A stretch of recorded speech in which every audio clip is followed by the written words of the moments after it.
My name is Seraphima. It is Friday, so welcome back to some more Witchcraft History.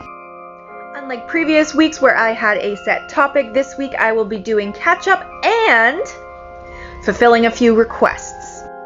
So let's start this out by talking about Dion Fortune. She was born Mary Violet Firth in 1890. She was born into a wealthy family. They were considered new money as the steel industry was just taking off. Like most young women in her class, she then got shipped off to a convent school. Good time! They adopted a family motto, Dio non fortuna, God not fortune, which she then adapted to be her name after she got out of school, Dion Fortune. And her mother was very Christian Scientist, so she had been surrounded by kind of like outside the box thinking, rites and rituals. None of this stuff was new to her. And when she got out of school, she wanted to expand on this knowledge. So she joined a London society, the Blavatsky Theosophical Society to be exact. And from there, in 1919, becoming an initiated member of the Golden Dawn. The thing was, she was a die-hard British nationalist, so the idea of intermingling her practice with those of Eastern philosophies, for example, wasn't exactly appealing to her. So she would focus on Christian mysticism and Christian folklore, things like King Arthur and the Holy Grail. From there, she became a student of famous occultist Theodore Moriarty, who viewed occultism purely from a Christian lens, but in a weird way, teaching that the Christ principle was first taught in Atlantis, but manifested through Horus and a smattering of other cultural gods. Her practice was also heavily influenced by the teachings of Carl Jung. In 1926, she began publishing books on magical cosmology, Kabbalah, and some practical magic texts.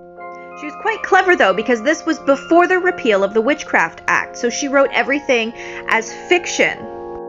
And many of the rituals from those books were incorporated into Gardner's Wicca, who she was very good friends with, and she was considered the mother of the Wiccan tradition, helping him write much of his texts.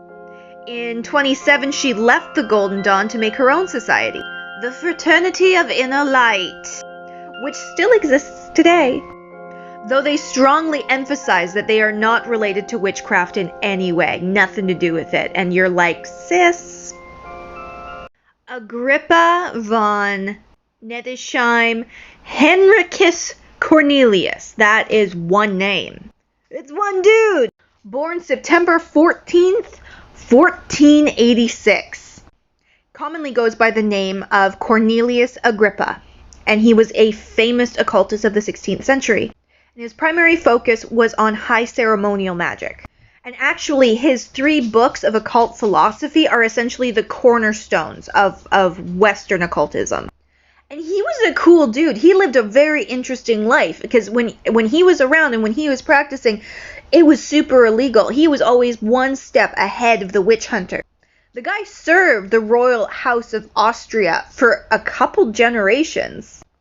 Born in Cologne, he went to university there where he started to study things like Plato and Plotinus, and developed a love for the occult through what we suppose was Albertus Magnus, which I have done a previous video on. After school, he spent time traveling, going through Italy, studying with Jewish practitioners, things like Kabbalah and Hermeticism. He also traveled with Romany practitioners. And after that, in 1509, he started to compose the first drafts of his occult philosophies. In his early 20s, he was also sent to France by Emperor Maximilien I. And that didn't go very well, because then he fell in with a crowd of dissident scholars that decided they were going to make a secret society to save the world. Which then turned into Agrippa being this radical fighting alongside the peasantry after they had been dispossessed of their land. He was Batman. He was also a professor at the University of Dole, where he taught Hebrew. And a monk, a Franciscan monk from the school, actually accused him publicly of heresy. And you know what Cornelius did? He packed up and he bailed, which is when he started leapfrogging from patronage to patronage, getting in trouble again when he played public advocate to a young woman who was accused of witchcraft because her mother had been condemned of witchcraft. And Agrippa, he secured her acquittal, which was great, but it also put a lot of heat on him, where the accusations came back up that he was a heretic and a witch, and burn him! Burn him! And you know what he did then? He packed up his shit and he bailed! Back to his home in Cologne. Cornelius Agrippa is going to have a part 2. Here is part 2 about Cornelius Agrippa. So after he bailed back to Cologne, he didn't stay there long. He stayed until the heat kind of died down a bit, before he began to travel again to places like Cambria and Geneva. And oddly, he supported himself along his travels by being a physician. He wasn't trained to be a physician. Medicine was not his career, but he was very knowledgeable, and actually there is written accounts of him being a particularly skilled healer. And you have to remember, this is in a time where plagues were all over the place, popping up, going away, and it was a pretty dark time.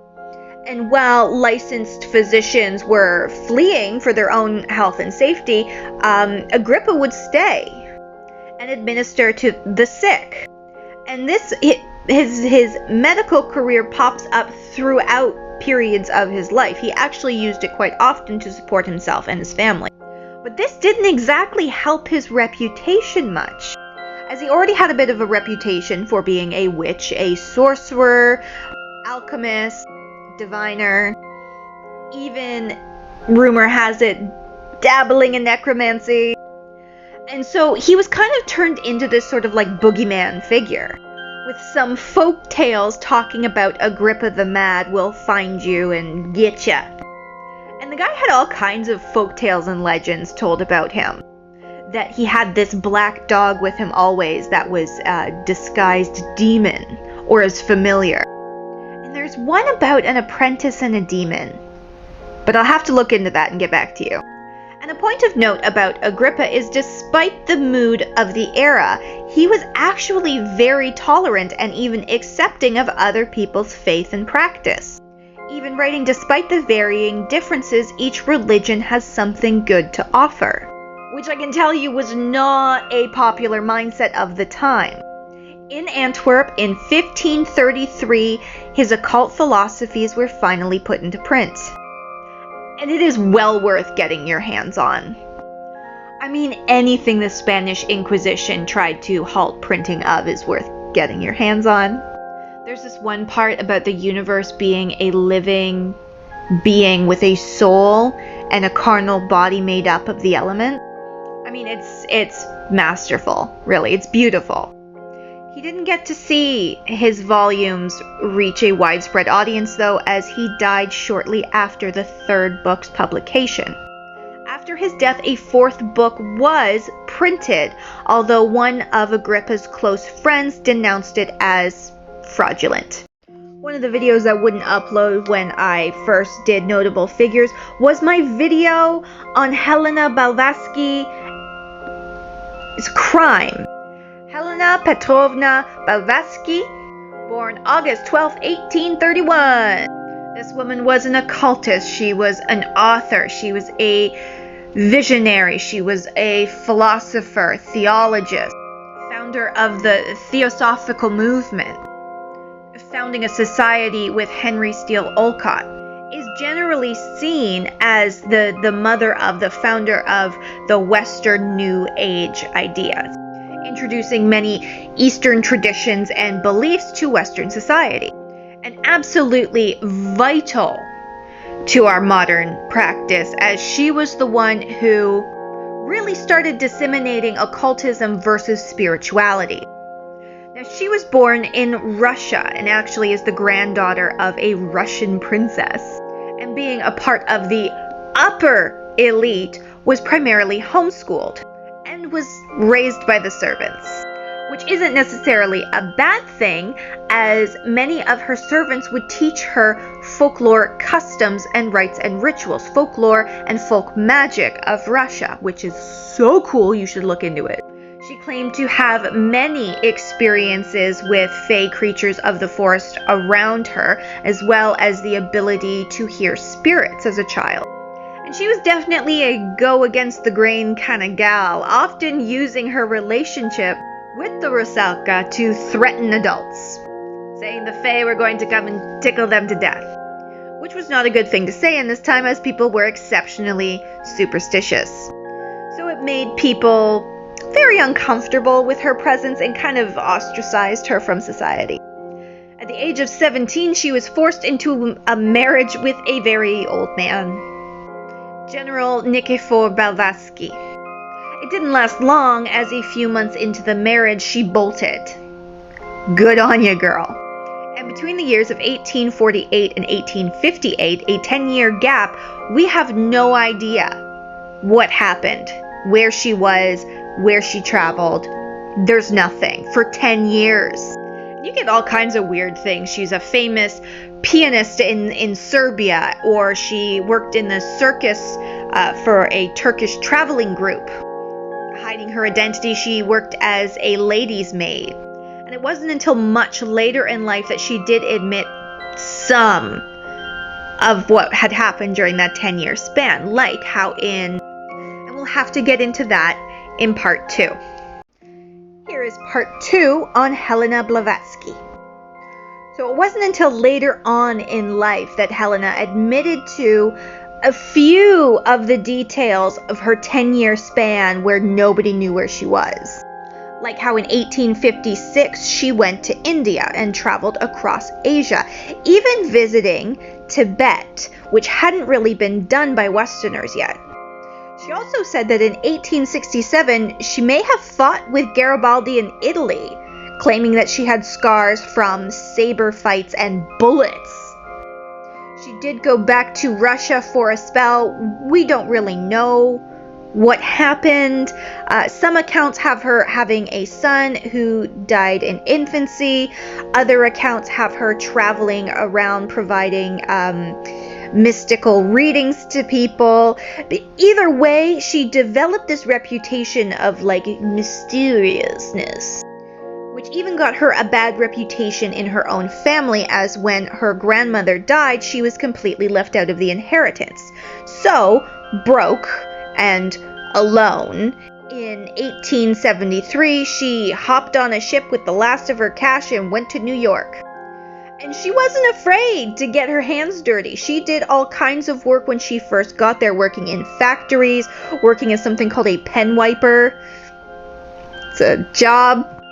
But spiritualism at that time in New York was very popular, so the bulk of her income came from performing seances and working generally as a spirit medium. She had her own flair to it, though, because instead of just channeling the spirits, she would summon up these spirits and then command them to do things. And this was clearly just for the entertainment element, as she had kind of a cast of characters that she always used. And September 13th, 1875 is when she formalized with Alcott the Theosophical Society. It was a spiritual/philosophical society that studied ancient philosophies, global religions, different forms of science, and traditional folk practice, and was absolutely the blueprint for later societies like the Golden Dawn. 2 years later, in 1877, she published. It was a 2-volume work titled Isis Unveiled, and it was hugely influential. And it was essentially the society's manifesto, and was probably the most cohesive from that time integration of spiritual worldviews. What she did after that will be available in part 3. Here is part 3 on Helena Blavatsky. So in her manifesto, Isis Unveiled, it did cover a lot of the topics that were very common in occultism for that time. Judaic mysticism, Egyptology. What's interesting about this text, however, is the focus on Indian tradition and practice, as well as looking into root religious systems. So like traditions of Babylonian origin would be an example. And interestingly, she described these old pagan deities as necessary personifications of natural forces and first started identifying the commonality of archetypes and linking how the Abrahamic Christ stories are just adaptations of these older traditions, which wasn't said. Really, people just didn't say that, but she fumbled at the finish line. The information for this text was given to her by Divine Supreme Being. Indirect revelation. The same immortals who had given religion to the Atlanteans. What is with Atlantis, man? So yeah, she followed up all of her well-researched academic theological observations with Atlantis. And then followed that up with a whole litany of writings on these supreme beings, calling them the Masters. That the Masters communicated telepathically with each other, and the Brotherhood of the Masters included all occult and religious leaders. Or I guess personage of note, so Jesus, Moses, Confucius, King Solomon, even Plato. When she was called out for talking wacky about aliens, she doubled down. It's always a good look. Claiming that no, actually she wasn't given this information to then transcribe. They just appeared on her empty desk. Then claiming that it was also a book that was a direct challenge to Darwinism, which she accused of being narrow-minded because it only applied to the material universe. But the text itself did see mass publication and was a very popular volume, quoted on by literally all of the greats to come after her. But what became of Helena? Let's go to part 4 to find out. Here's the 4th and final part on Helena Blavatsky.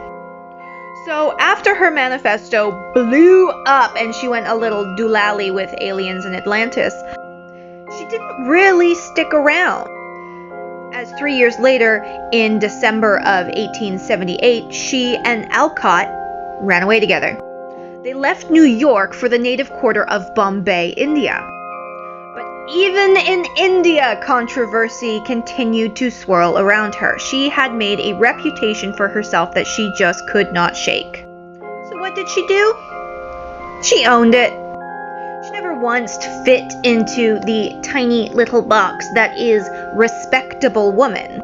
I mean, she was a bohemian, independent thinker. She traveled without chaperone. There are many accounts of her being very forward and brash in speaking. So yeah, she just owned it.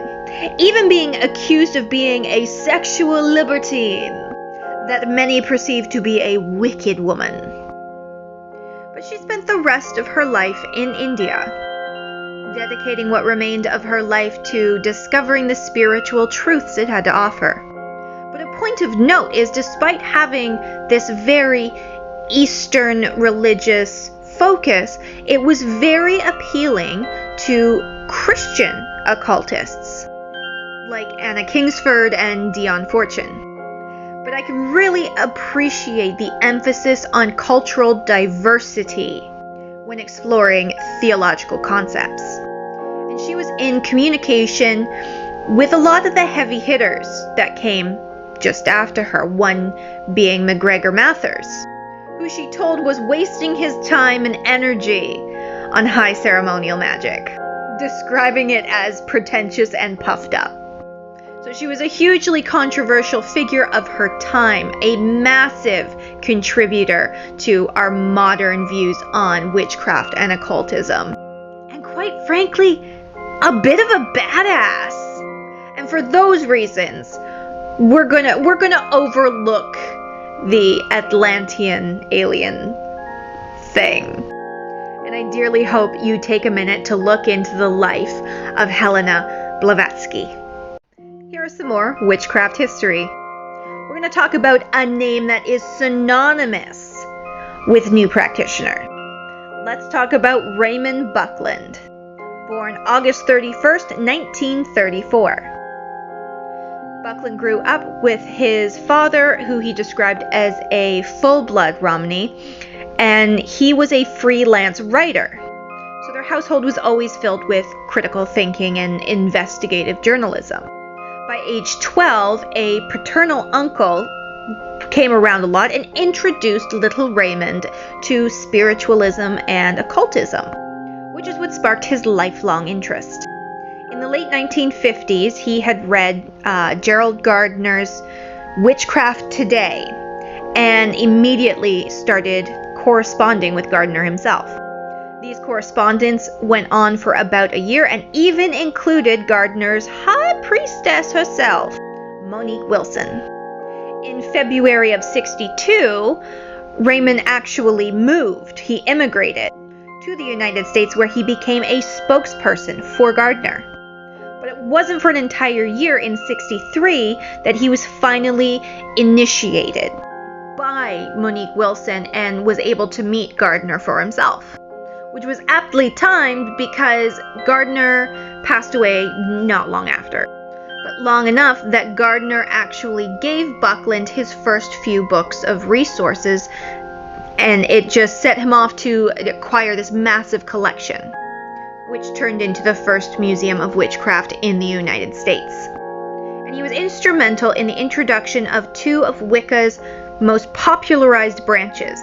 Sex Wicca, which was founded by Buckland in '73, was introduced because Buckland was getting really frustrated with the evolution he saw within the Wicca community. And he wanted to see something that was more open and democratic in structure.